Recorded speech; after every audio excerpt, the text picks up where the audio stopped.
Welcome to the Blossom Mindset, a space for growth, reflection, and taking intentional steps towards the life that you want to create. I am your host, Lindsay, a behavior analyst, certified clinical trauma specialist, author, and entrepreneur. This podcast is here to support you in building self-awareness, reconnecting with your values, and moving forward with more clarity and intention. Together, we'll explore mindset shifts, practical tools, and meaningful conversations to help you work through challenges, realign when life feels off, and continue growing in ways that truly matter. As a gentle reminder, this podcast is for educational purposes only and is not intended to be a substitute for any mental health or behavioral health treatment. I'm so grateful you are here and ready to start your personal growth journey. Let's get started. Hello, friends, and welcome back to the Blossom Mindset. It has been very hectic over here, and there has not been consistency this past month with publishing episodes, but that is why we are going to talk about our topic today. So, what to do when you fall off consistency, when you fall off routine? What is next? It has been so hectic over here with traveling for a conference, traveling for a bachelorette party, recovering from illness, anaphylaxis, and still recovering from all of that while also completing business tasks, new content creation deals on top of still serving my coaching clients. So all the things, and my life has not been on routine. It has not been consistent, and it has been very challenging, especially coming from someone who has always thrived off of consistency, something that has been instilled in me for so long that when my routine is off, I get upset, and it is really difficult. And over these years, especially with implementing ACT on myself, or acceptance and commitment therapy, I've learned to have that flexibility. And there is so much beauty in that flexibility as well. As tough as it was at first to transition to being so rigid with my routines to now being able to be flexible, it has created a world of difference because there's so many things that can throw us off routine. And we talk about routine all the time as a really good support system. And at the same time, there's going to be times where we just can't be consistent with our routine, and that's okay. Like I mentioned, travel. If we're delving a little bit further into travel, you're in a different location. You're not in your home. You don't have access to the same things in your home environment that you typically would as a part of your day-to-day routine. So like for me, I was in hotels. One of them was Chicago, one of them was Nashville. One of the most staple things in my evening routine is a candlelit shower and lighting an incense before bed. Both of those things threw me off routine just in general, because I couldn't use those in a hotel or traveling with them. So just that part of my routine was off. And was it challenging? Absolutely, because my body knows and thrives off of those as a part of my routine. And that's where that flexibility comes in, and recognizing that this is temporary. I'm choosing to be here. And I know that my routine is going to be off, not including the sleepless nights. That in and of itself is very challenging when you are staying somewhere else, staying in a hotel, staying with other people. Sleep is a very big support system, and sleep helps us stay on routine as well. When your sleep routine is off, when your even just eating routines are off, when your daily activity routines are off, it can impact you significantly. Like I said, I was someone who thrived off of routines, and I still do. And when my routines were off, I would be so out of place. And right now, my body is feeling it. Yes, absolutely. And it has been so inconsistent with my routine, even trying to get back on it. So not only was it traveling to Chicago to present at a conference and going through multiple days there. When I was there, it was during the wildfires, and I ended up going into anaphylaxis. And with that threw my entire body off. My entire system was off trying to recover. So I get back and I'm trying to get back on routine, but my body is screaming at me like, no, stop, you can't. And I would rest, I would try and get back, and my body would crash again because that post-anaphylactic recovery for me personally with my medical conditions can last 2 weeks to honestly sometimes a couple months with the lingering symptoms. And it wasn't something I was expecting. It wasn't something that I could have prepared for because, I mean, when you're traveling, what do you think to just Google, are there wildfires in the area? That is not the first thing that I would have thought to Google before flying out somewhere. And at that time, I had not seen any headlines. So I'm dealing with all of these things that are out of my control, and that's causing me to be off routine because I was so excited to come back. I had a week-ish, not even a week, between my trips. So with thriving off of that consistency, and routine, I really wanted to come back, get back into my consistent routine. I knew I had so much to do just with being out of town, preparing, having clients, and getting a lot of back end stuff done. I physically could not do it. So it wasn't that I didn't want to be back on routine. It was that my body physically could not because it was crashing. And in those moments, I had to prioritize myself and my own body's needs at that moment, because if my body wasn't functioning, it wasn't going to get back into routine. And then from there, I was down, I was recovering, and then it was right off to Nashville for a bachelorette party. And, sleepless nights, no matter even, not drinking, it still creates shifts in routines, with also the added fact of both of those travels right there, I was in different time zones. So within those 2 weeks, I'm traveling back and forth between time zone. And yes, it's only an hour difference, but it's still an hour for the body to adjust to in such a short time. So then going into Nashville, routines are going to be different. We're at a bachelorette party. It's not just me off on my own. I'm following what other people are needing and wanting as well. And for me personally, it is really tough to eat out with just having so many allergies. And with all of the trips, we kind of have to. There wasn't a kitchen for me to be able to cook in, so I did the best that I could. And that's where having that flexibility is so important, of remembering like what is the best you can do right now with the resources you're given access to. And it can be tough, especially again, if you thrive off a routine, it can be tough. And the goal is, one, the flexibility, knowing that there's going to be times that we're off routine, right? Whether it's you are traveling, what for work, personal, anything like that, illness, and there's other things that could come up just in general throughout your life where it is going to throw off your routine. Maybe you end up having an accident and you break your foot. That might throw off your routine as well. Learning to adapt, and whether it's you are creating new routines or you then choose to get back into your old routines when you come back. And that's where that flexibility comes in, of recognizing I am off routine, noticing my body doesn't feel good. I like being on routine and my body's off. It's okay. It is temporary. And then getting back can also be a challenge, because even I've been back for a few days now and my body is still exhausted. I feel it. I am fighting through it, just recovering from the lack of sleep during the travel and still the lingering effects of the anaphylaxis. It has been challenging. And at the same time, as much as like I'm still trying to survive through it, there's parts where I am still thriving. I've done so much that my past self wouldn't have done. Presenting at a conference for the first time, doing this travel back to back while enjoying myself despite being off routine. Being able to go with the flow comes with that as well. You never know what to expect when your routine is off. So then the question is, what do we do when we are off routine? Now what?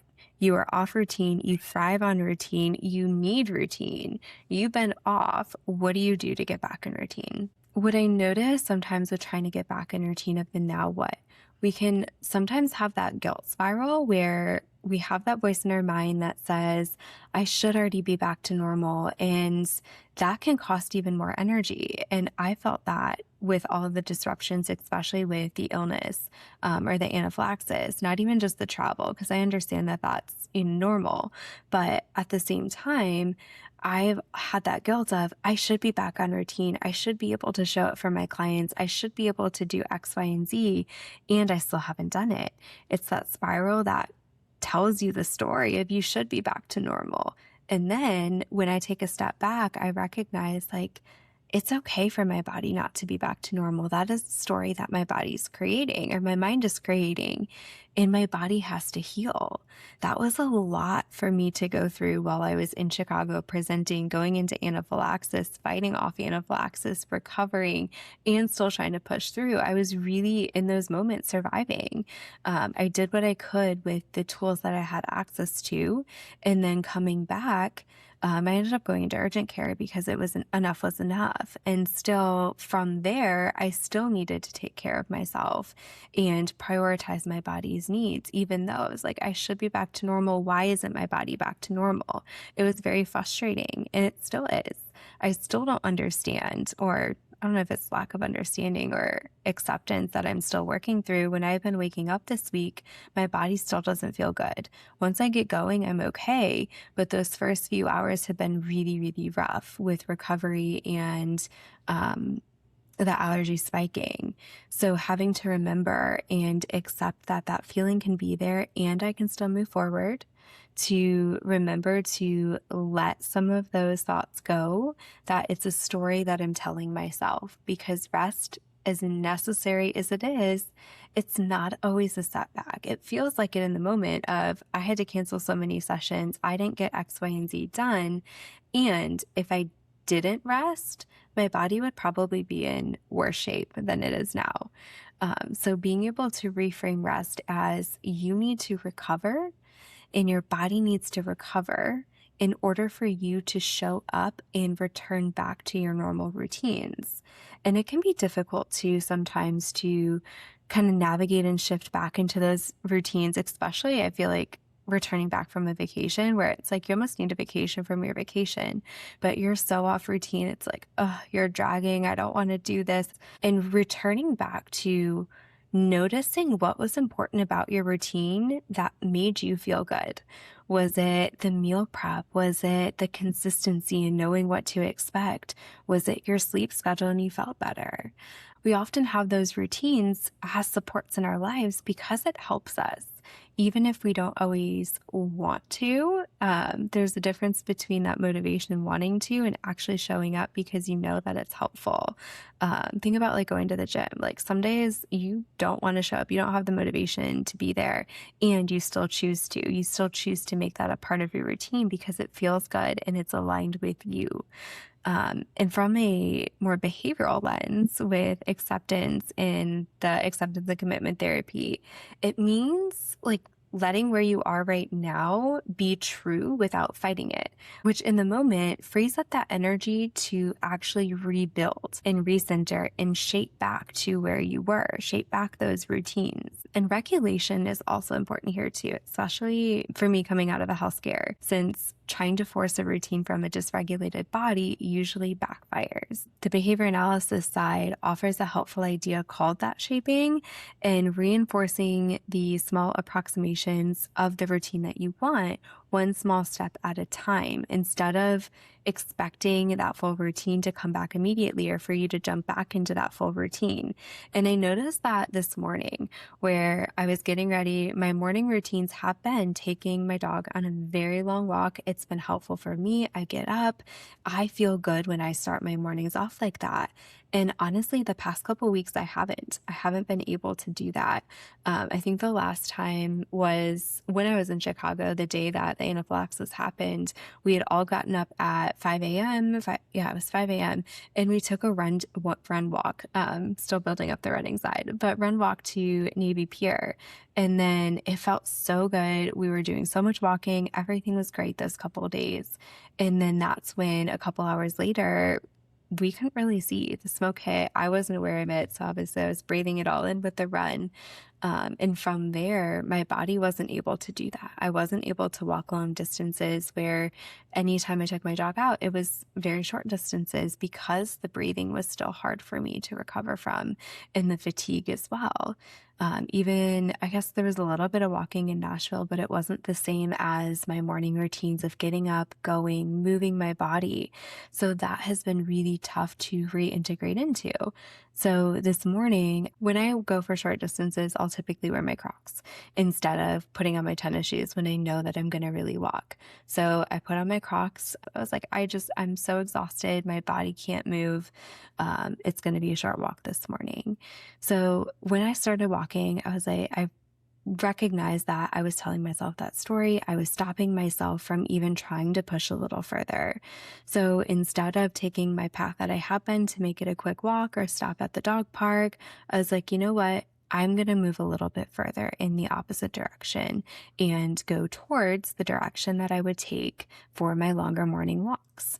And as soon as I did, I almost felt a sense of relief of, okay, I'm finally getting back to routine just a little bit. That accomplishment of I was proud of myself for doing that when I've been off of routine. So did I go the full walk that I normally do? No, I didn't. I was not feeling it. I know my body still needed to recover, but I went a shorter distance and it felt good. I felt better. I felt more accomplished. I felt like I started my routine, and that is shaping. So shaping is reinforcing those small approximations of that routine that you want. Slowly getting back into meal prepping and eating the normal meals that I would eat. And it's baby meals, baby snacks, that make my body feel good. And again, it's slow, it's steady, and that is going to help you get back into your routines when you are feeling off routines. We want to ease back in gradually, because then what could happen is if you are like, all right, I'm going to full force go into my routine. Some people, it can work, absolutely. But when you are having that real mental struggle of how do I get back on routine? Now what? Being able to shape those small approximations can be really, really helpful for you to slowly integrate back into your routines, or slowly integrate those routines back into your daily life. When you are going slow, when you are going steady, you are reinforcing the small approximations and retraining your body to get back into those routines. So I encourage you to start small. If you are feeling like you're off routine and you don't know how to get back on a routine, like, now what? What do I do? I'm back from this vacation. I'm back from this trip. I've recovered from my illness. I'm so comfortable in my routine of doom scrolling or traveling or enjoying the moment that I know I need my routines. And here we are. I don't know what to do. Start small. What are the 3 things a part of your daily routine that you know make your body feel good?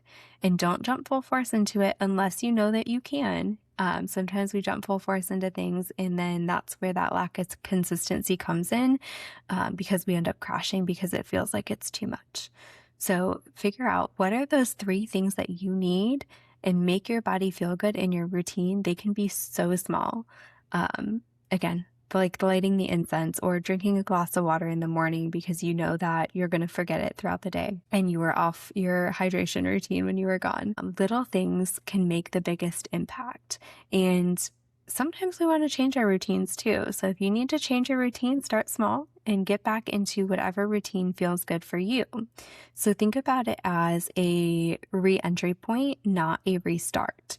When we have that consistency, or we talk about consistency of we need to be consistent, it's important. Consistency is key. And sometimes we are going to fall off of that consistency because life happens. The goal is to re-enter back into that consistency. It's not about restarting from zero. You've already built up the habit. You've already built up the routine. You don't necessarily need to restart. Re-enter back into what that routine is. Again, gradually. Offer, again, a practical approach, picking 1, 2, 3 anchors. Anchors are your supports, your routines, your habits that you can start to integrate rather than resuming everything at once. So when you think of those anchors, those supports, those routines, those habits, and getting back onto routine when your body is feeling so off, identify one small anchor that you can return to today without needing your whole routine back together all at once. So what is one small anchor that you can implement today to return to re-enter back, start to reintegrate your body back into routines? And remember, a routine is a tool meant to support you. You are allowed to ease back in at your own pace. The routines that you have are chosen by you and for you. There is no right or wrong. Routines are meant to help you and support you. So again, go back, anchor in to the small anchors, the small supports, the small habits, the small routines, those baby actions that you know make your body feel good. And I want you to start to integrate those into your day. Today, tomorrow, next week. Start slow and slowly build up, shape your actions from there until you are feeling like, I've got this, I'm back on routine, everything is great. And remember, it's okay to fall off. It's okay to fall off your routine. So when you are asking yourself, what now? Anchor back into your supports and slowly start to integrate those into your daily life to get back on routine. You've got this.